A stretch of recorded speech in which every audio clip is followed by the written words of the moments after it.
தனியார் மருத்துவமனையில் செயல்படும் அறக்கட்டளையின் மூலம் பிறவியிலேயே இருதய கோளாறுடன் பிறந்த 1300 பேருக்கு குறைந்த செலவில் சிகிச்சை அளிக்கப்பட்டதாக தெரிவித்துள்ளனர்.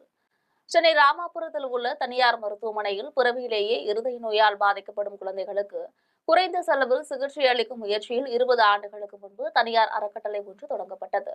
இந்த அறக்கட்டளை மூலமாக கடந்த 20 ஆண்டுகளாக 1300 குழந்தைகளுக்கு வெற்றிகரமாக சிகிச்சை அளிக்கப்பட்டுள்ளது. இதனை கொண்டாடும் வகையில் மருத்துவமனையில் சிகிச்சை பெற்றவர்களுடன் ஒன்று கூடல் நிகழ்ச்சி நடைபெற்றது. இதில் மியாட் மருத்துவமனை தலைவர் மல்லிகா மோகன்தாஸ், குழந்தைகள் இதய சிகிச்சை இயக்குநர் ராபர்ட் செலோ உள்ளிட்ட மருத்துவ குழுவினர் கலந்து கொண்டனர். மேலும் இதுவரை சிகிச்சை பெற்றுள்ள 100க்கும் மேற்பட்டோர் கலந்து கொண்டனர். இந்த குழந்தைங்க சாதாரணமா ஒரு ரொம்ப ஏழையான பேக்ரவுண்ட்ல இருந்து அவங்க வராங்க. அவங்க இந்த கஷ்டமான ஹார்ட் சர்ஜரி டாக்டர் கண்டுபிடிக்கிறது கஷ்டம். ரெண்டாவது அப்படி டாக்டரை பார்த்து இந்த ஆப்ரேஷன் தேவைன்னு சொன்னதுக்கு அப்புறம் அவங்களுக்கு அந்த ஆப்ரேஷனை ஃபண்ட் பண்றதுக்கு வசதி இல்லை. அதனால 2007ல மியாட் சென்னை ராயபுரம்